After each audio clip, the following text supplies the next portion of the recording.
Salut mes amis, j'espère que vous allez bien. Dans cette vidéo, on va voir ensemble quelques exercices d'application sur les antigènes. Première question, on va définir l'antigène, l'épitope, l'immunogène, l'antigénicité, la valence et l'immunogénicité. Alors, c'est quoi un antigène? L'antigène est une structure moléculaire soluble ou cellulaire, naturelle ou synthétique, capable d'être reconnue par les effecteurs du système immunitaire, c'est-à-dire toute substance capable d'interagir avec les paratopes des anticorps, avec les récepteurs des LB qui sont les BCR et les récepteurs des LT qui sont les TCR. La propriété associée à l'antigène, c'est l'antigénicité. Épitope, appelé aussi déterminant antigénique, est une région de l'antigène reconnue par les récepteurs des LT, des LB et des anticorps. Comme dans cette figure, il s'agit des épitopes, des déterminants antigéniques, des régions bien précises sur une molécule d'antigène. L'immunogène est une structure moléculaire capable de déclencher une réponse immunitaire lorsqu'il est reconnu par les effecteurs du système immunitaire et la propriété associée à l'immunogène, c'est l'immunogénicité. Donc, c'est quoi l'antigénicité? C'est la capacité d'un antigène à interagir avec les effecteurs du système immunitaire. La valence témoigne le nombre d'épitopes différents sur une molécule d'antigène. L'immunogénicité, c'est la capacité d'un antigène à déclencher une réponse immunitaire protectrice. Donc, un immunogène est toujours un antigène pour l'organisme, mais l'antigène n'est pas toujours immunogène, c'est-à-dire l'antigène ne déclenche pas toujours une réponse immunitaire, comme le cas des aptènes qui sont des antigènes doués de propriétés antigénicité, mais qui ne sont pas immunogènes, c'est-à-dire qui ne déclenchent pas une réponse immunitaire. Je prends cet exemple pour la valence. Alors, il s'agit d'un antigène qui possède trois épitopes différents et donc la valence égale à 3. Pour cet antigène, on a 5 épitopes, mais qui sont des épitopes répétitifs, identiques, le même épitope, donc la valence égale à 1. Deuxième question. En se basant sur leur provenance, c'est-à-dire l'origine de l'antigène, on va donner les trois principaux groupes d'antigènes. On a les autoantigènes qui sont les antigènes du soi, présents chez l'individu lui-même. Les alloantigènes, ce sont des antigènes qui caractérisent les groupes d'individus au sein d'une même espèce. Exemple, le système HLA, le système ABO, c'est-à-dire que ce sont des antigènes provenant d'un autre individu de la même espèce, humain, par exemple. Et les xéno-antigènes ou bien hétéro-antigènes ou antigènes ubiquitaires provenant d'autres espèces comme les PAMPs. Par exemple, les bactéries, les virus, les champignons, les parasites, ce sont des xéno-antigènes d'autres espèces que l'être humain. Nommer la famille des molécules qui permet de les distinguer. Comment en fait on peut distinguer entre l'antigène du soi, l'antigène du non-soi ou bien l'antigène de soi et le xéno-antigène? C'est grâce aux molécules d'histocompatibilité de classe 1, des CMH1, qui sont présents à la surface de toutes les cellules nucléées de l'organisme et qui témoignent la présence du soi normal. Nommer ceux qui sont tolérés, c'est-à-dire parmi ces antigènes, on va donner les antigènes qui sont tolérés par l'organisme. Pourquoi ces antigènes sont tolérés et quel est le groupe de maladies associées en cas de rupture de la tolérance. Pardon, ici normalement S. Donc, je vais corriger par la suite. Alors, les autoantigènes sont tolérés par le système immunitaire puisqu'il s'agit des antigènes de soi. Donc, ces antigènes de soi sont codés par l'ADN de l'individu lui-même et représentent le soi immunologique. En fait, s'il y aura une rupture de la tolérance d'antigènes du soi, il y aura le développement des maladies auto-immunes. En se basant sur leur nature moléculaire, on va nommer les 4 principaux groupes d'antigènes. Les antigènes protéiques, les antigènes polysaccharidiques lipidiques, les antigènes glucidiques et les antigènes nucléiques. Les ADN et les ARN aussi constituent des antigènes pour l'organisme. C'était les molécules les plus immunogènes et le groupe d'antigènes qu'elles constituent. Généralement, les antigènes protéiques sont les plus immunogènes car ils sont constitués par plusieurs épitopes différents et donc la valence est élevée. Et constituent le groupe d'antigènes thymodépendants, c'est-à-dire qui nécessitent la coopération lymphocyte B pour être éliminés.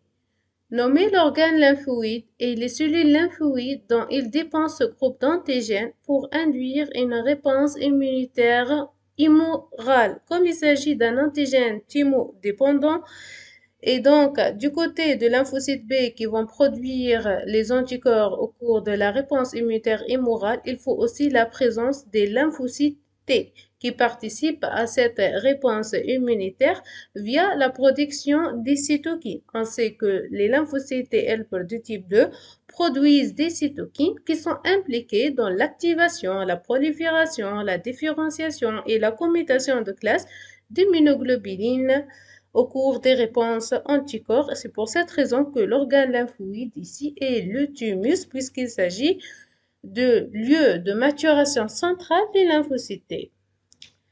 Voilà, donc les cellules lymphoïdes impliquées dans la réponse immunitaire à médiation immorale contre cet antigène sont les lymphocytes T et les LB, surtout les lymphocytes Th2.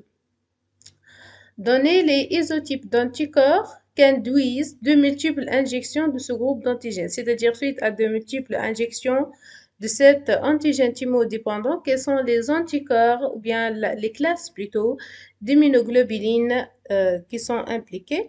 Donc, bien sûr, au cours de la réponse immunitaire primaire, les LB effecteurs, qui sont les plasmocytes, produisent les IgM.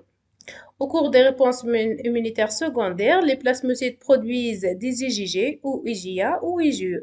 Généralement, la majorité des antigènes thymodépendants sont caractérisés par la production des IgG, mais si les antigènes sont présents dans les sécrétions, on a la production des IgA et bien sûr, en cas d'helminth ou des allergènes, il y aura la commutation de classe vers les IgE. Juste un rappel ici, voilà. Généralement, les antigènes thymo-indépendants sont des antigènes de faible immunogénicité, comme les antigènes polysaccharidiques, les antigènes glucidiques et les antigènes nucléiques. La réponse immunitaire, elle est indépendante de la coopération entre les lymphocytes T et les lymphocytes B, et donc le plasmocyte produit seulement les IgM. Par contre, en cas d'un antigène thymodépendant comme les antigènes protéiques, il y aura la coopération entre le lymphocyte B et le lymphocyte T auxiliaire, c'est les 4+, qui permet la production des cytokines impliquées dans l'activation, la prolifération, la différenciation en plasmocytes et en cellules B mémoire et la commutation de classe d'immunoglobulines. Quatrième question, les antigènes sont classés en fonction de leur origine et de leur nature, comme on a vu dans les questions précédentes. Il y aura deux autres critères de classification des antigènes qui sont la solubilité. Donc, on peut classer les antigènes selon la solubilité. On a des antigènes solubles et des antigènes particuliers. On peut classer aussi les antigènes en fonction de leur immunogénicité. Les antigènes non immunogènes, il y aura des antigènes peu immunogènes et il existe des antigènes fortement immunogènes comme les antigènes protéiques. Définir un aptène. Donner sa classification en se basant sur ces 4 critères de classification d'antigènes. C'est quoi l'aptène en fait?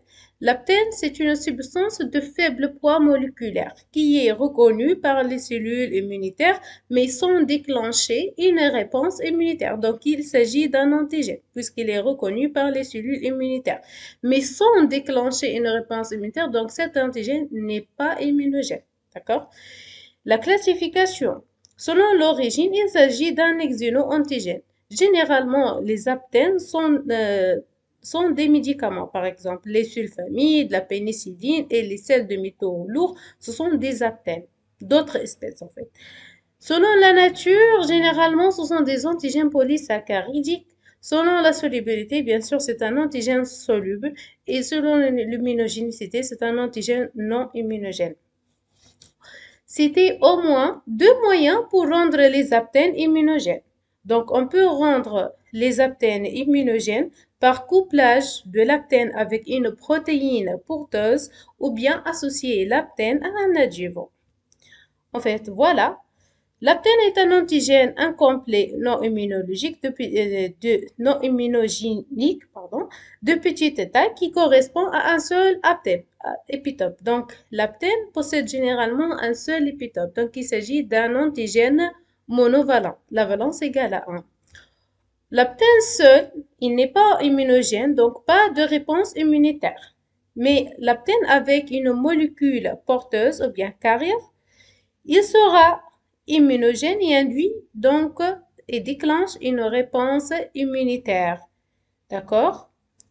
Et donc, au cours de cette réponse immunitaire, il y aura la production de 3 types d'anticorps.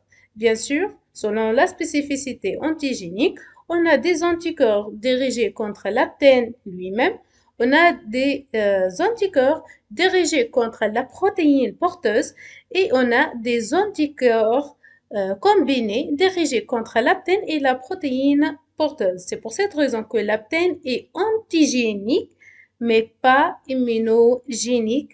Juste grâce à une protéine porteuse, il peut devenir immunogène. C'était les trois, C'était les 3 types d'épitopes en se basant sur leur structure et 2 types en se basant sur leur fonction. Donc, on a dit que l'épitope, c'est une région au niveau d'un antigène. Et cette région qui est reconnue par les récepteurs des cellules immunitaires. Donc, selon la structure, on a des épitopes séquentiels ou bien épitopes T. Les épitopes séquentiels, c'est une séquence d'acides aminés présente dans la partie linéaire de la protéine. Les anticorps reconnaissent cet épitope même si la protéine native est dénaturée. C'est pour cette raison qu'il est nommé épitope T, puisque vous savez que les lymphocytes T reconnaissent l'antigène apprêté, l'antigène dénaturé qui est présenté dans la cavité des molécules CMH. Deuxième catégorie, l'épitope conformationnel ou bien les épitopes B. Voilà, ce sont des séquences d'acides aminés présentes dans la partie tertiaire de la protéine. Les anticorps ne reconnaissent pas cet épitope si la protéine native est dénaturée. C'est logique. Vous savez que le lymphocyte B ne reconnaît qu'un antigène à l'état natif. D'accord? Voilà. Donc ici, c'est l'antigène natif. Il est reconnu par, on suppose que ici le BCR des lymphocytes B. Donc il est reconnu par les lymphocytes B. Par contre, l'antigène dénaturé, il n'est pas reconnu par les lymphocytes B, par les BCR des lymphocytes B, mais qui peut être reconnu par les lymphocytes T, comme dans ce schéma-là, dans cette figure. Ici, on a l'antigène. Donc, ici, l'anticorps reconnaît l'épitope B ou bien l'épitope conformationnel. Ici, le lymphocyte T présente le peptide antigénique associé, les CPA présentent le peptide antigénique associé aux molécules HLA et le lymphocyte T reconnaît cette épitope, on dit l'épitope T, grâce à leur TCR. Et un autre type d'épitope selon la structure, les épitopes cryptiques, se sont généralement localisés profondément au sein de la molécule antigénique. Selon la fonction, on a l'épitope immunodominant qui induit une réponse immunitaire forte par rapport aux autres épitopes et on a l'épitope immunoprotecteur dont sa liaison avec l'anticorps spécifique protège l'organisme contre l'effet délétère de l'antigène entier. On va citer 5 différences entre un antigène thymo-indépendant et un antigène thymo-dépendant. Premièrement, les antigènes thymodépendants sont constitués par plusieurs épitopes différents, tandis que les antigènes thymo-indépendants sont formés par des épitopes identiques et répétitifs. Deuxième différence, les antigènes thymodépendants sont capables d'induire une coopération LT-LB, mais les antigènes thymo-indépendants ne peuvent pas. Troisième différence, les antigènes thymodépendants activent les LB qui lui sont spécifiques. Par contre, les antigènes thymo-indépendants activent différents clones des LB. Il s'agit d'une activation polyclonale et donc non spécifique. Quatrième différence, les antigènes thymodépendants sont capables de maintenir une mémoire immunologique. Par contre, la réponse immunitaire induite par les antigènes thymo-indépendants n'a pas de mémoire. Et la cinquième différence, la réponse anticorps induite par l'antigène thymodépendant est caractérisée par la sécrétion de différentes classes d'immunoglobulines grâce à la commutation isotypique, tandis que la réponse anticorps induite par les antigènes thymo-indépendants est caractérisée par la sécrétion d'IgM seulement, puisqu'il n'y a pas de commutation de classe d'immunoglobulines en cas d'antigène thymo-indépendant, parce que la commutation de classe nécessite l'intervention des lymphocytes Th2. Et si on n'a pas les lymphocytes Th2, on n'a pas commutation de classe et par conséquent, on a la production d'IgM seulement. Huitième question, on va définir le superantigène. On va donner quelques exemples. Donc, le superantigène est un antigène capable de stimuler un grand nombre de cellules T et B indépendamment de sa spécificité antigénique. Donc, il y a les superantigènes pour les LT et il y a les superantigènes pour les LB. Les superantigènes pour les lymphocytes T sont des molécules qui ont l'aptitude de se lier latéralement à la partie variable de certaines chaînes bêta-DTCR sans avoir à être présentées dans la cavité des molécules du CMH. Il en résulte l'activation d'un grand nombre de clones T. Par exemple, les entérotoxines du staphylocoque. Ce sont des superantigènes pour les LT. Les superantigènes pour les LB sont des molécules qui peuvent se fixer sur le domaine variable de certaines chaînes lourdes des immunoglobulines de surface du complexe spécial ou sécrétées douées d'activité anticorps, ce qui provoque l'activation d'un grand nombre de clones B, par exemple les antigènes du VIH. Voilà le schéma. Donc,